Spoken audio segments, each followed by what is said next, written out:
আচ্ছা, একটা কথা বলি। বলো। আমার যদি বিয়ে হয়ে যায় তাহলে তুমি কি করবা? ভুলে যাব।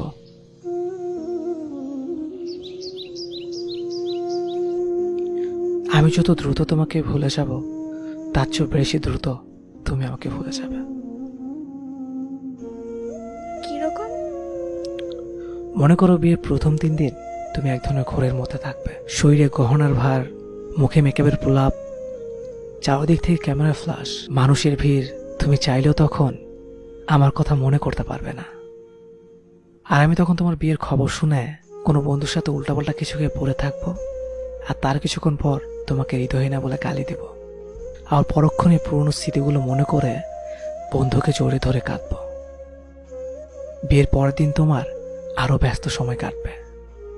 আর প্রথম সপ্তাহে স্বামী আর মিস্টার প্যাকেটে দুটো হাতে নিয়ে এত শুনে বাড়িতে বাড়িতে ঘুরে বেড়াবে। আমার কথা তোমার হঠাৎ হঠাৎ মনে হবে। এই যেমন ধরো স্বামীর হাত ধরার সময়, একসাথে গাড়িতে চড়ার সময়, আর আমি তখন ছন্ন ছাড়া হয়ে ঘুরে বেড়াবো। আর বন্ধুর সাথে বলবো, বুঝলি ভাই, জীবনে প্রেম ভালোবাসে বলে কিছুই নেই, সব মিথ্যে। পরের 1 মাসে তুমি হানিমুনে যাবে, নতুন গাড়ি পাবে, শপিং, ম্যাচিং, শত প্ল্যান, আর স্বামীর সাথে হালকা মিষ্টি ঝগড়া। তখন তুমি বিরাট সুখে। হয়তো আমার কথা মনে হলে ভাববে আমার সাথে বিয়ে না হয়ে বোধহয় ভালোই হয়েছে। আমি ততদিনে বাবা মা, বন্ধু বান্ধব, বাড়ির বড়দের কথা শুনে মোটামুটি সোজা হয়ে গেছে। ঠিক করেছি, কিছু একটা করতে হবে। তোমার থেকে সুন্দরী একটা মেয়েকে বিয়ে করে তোমাকে দেখিয়ে দিতে হবে। সবাইকে বলবো তোমাকে ভুলে গেছি।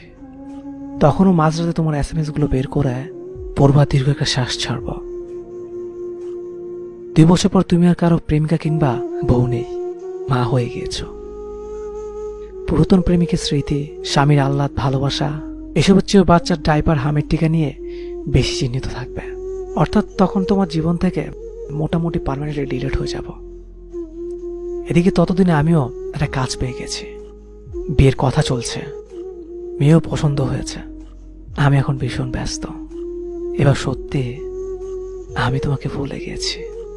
শুধু রাস্তাঘাটে কোনো প্রেমিক প্রেমিকা দেখলে তোমার কথা খুব মনে পড়বে, কিন্তু তখন আদেরও শ্বাসটাও আসবে না। তাহলে কি এখানেই সব শেষ? না, কোনো এক মন খাবের রাতে তোমার স্বামী নাক ডেকে ঘুমাবে, আর আমার বউ ব্যস্ত থাকবে নিজের ঘুমের রাজ্যে। শুধু তোমার আর আমার চোখে ঘুম থাকবে না। সেদিন অতীত আমাদের দুজনকে নিঃশব্দে কাঁদাবে। আল্লাহ ব্যতীত সেই কান্নার কথা কেউ জানবে না, কেউ না। পৃথিবীর সমস্ত কষ্ট বুকে চেপে আমরা আমাদের প্রিয়জনের বিয়েটা পর্যন্ত মেনে নেই, আর সারা জীবন নিঃশব্দে কাঁদে। প্রত্যেকটা নিঃশব্দ কান্নার পেছনে থাকে হাজারো না পাওয়ার গল্প। সবশেষে একটা কথাই বলবো, পরিস্থিতির কাছে মানুষ বড় অসহায়,